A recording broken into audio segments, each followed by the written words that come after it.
With us today, we have Gary Gastineau from ETF Consultants. Gary, you are a very avid reader of finance books, and you were telling me over lunch how you were mortified that upon your recent move to warmer weather in Florida, you had to downsize your collection of books from around 7,000 to 4,000 titles.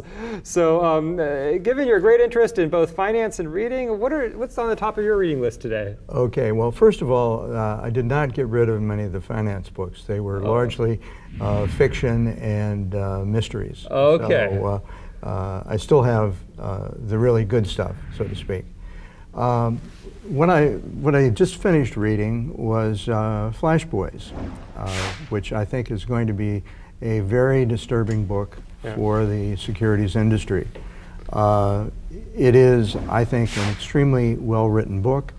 I think that there are a few things that probably are misemphasized or inappropriately emphasized, and I think that what I had at first been told or had heard from some of the early reviewers who got advance copies of it was that what it concluded that this was hurting the market and it was hurting investors. By that, I took it to mean that they were talking about small investors.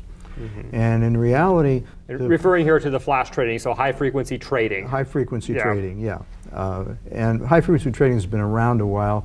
I don't think it makes sense to explain it in detail, but what it involves is very active, very low latency, that is, bids and offers that are on the books or on the system for very short periods of time, and then they disappear. Mm-hmm. So in any event, this has been around for a while. It's been subject to a lot of criticism, and the principal criticism has been that it disadvantages most large investors.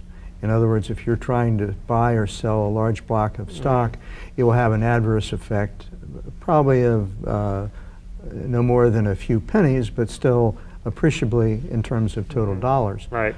In terms of the price at which you execute. Yeah.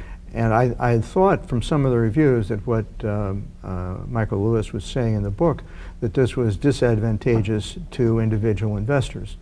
He doesn't really address that issue at all, and there are people out there who would argue that the high-frequency trading is beneficial to small investors because it tightens the spread between the bid and the offer. And there are a few people who would argue, and again, I'm not sure that that this is particularly useful or correct, that this improves the market for institutional investors. I think that's highly unlikely. But in any event, he has painted this in a very unfavorable light. And his description, his arguments are, I think, generally valid. Mm-hmm. And you're going to hear a lot of about this. You're already hearing, on the basis of reading advance copies, comments from people in the regulatory and political formats that we're going to do an investigation of this, and this doesn't sound right. Yeah, I mean, I see something about it in the Wall Street Journal almost every day. Yeah. Well, when I was coming here yesterday, there was an article extracted from the book in the New York Times Magazine, and I was in a bookstore in the airport down in Florida, and when I went into the bookstore, I noticed there were 5 copies of Flash Boys on display, and it looked like there had been more at one point. And I was there a little early, so about an hour later I came back, and there were only 2 copies of the 5 left. So I don't know what the sales volume that might suggest, but it suggests that the book is selling well. Yeah. And it seems likely to provoke a great deal of discussion. All right, and reader discretion is advised, right? There is some explicit language in there, right? As I mentioned to you earlier, it is an unusual book in that all of the good guys, the people he likes and whose position he's advocating, seem to use, let's say, Four-letter words. Four-letter words, far more often than I have ever heard a securities trader or a group of securities trader use them. And in fact, the language in there in some respects would be what I would expect of a book on pornography rather than a book on finance. All right, so perhaps there might be some other titles that might be more appropriate for readers who would be offended by that. What else is on your reading list these days? Well, I just read a very interesting book.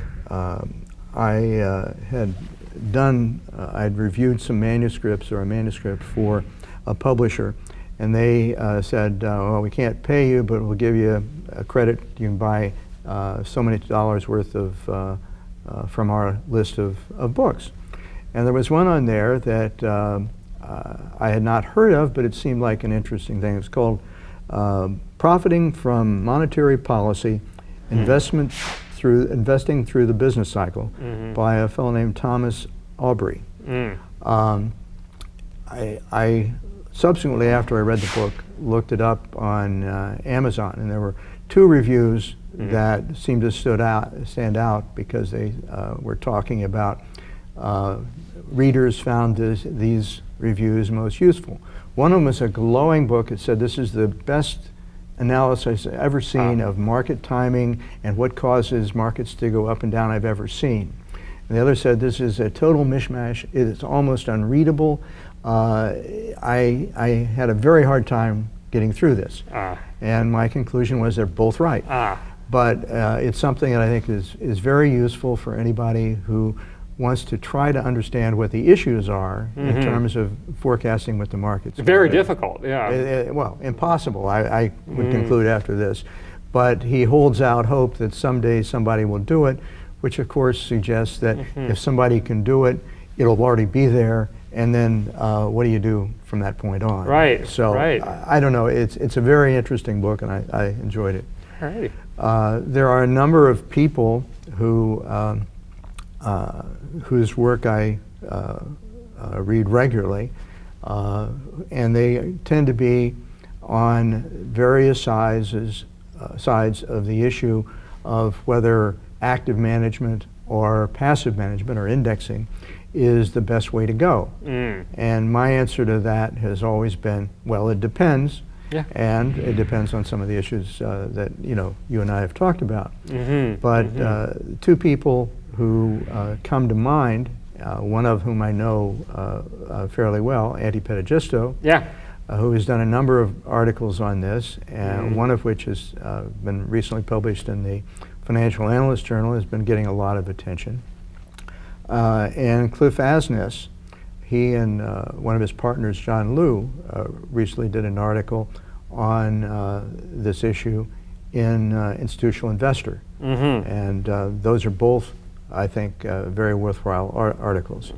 There are an awful lot of articles by top-notch finance people that a layman who is willing to spend a little bit of time with the dictionary and maybe read a basic finance book or two first will find useful and will be able to follow through. You don't have to understand the math. You can assume that they got the math right, or the referee on the paper would not have published it. Right, right. All righty. Great, thank you.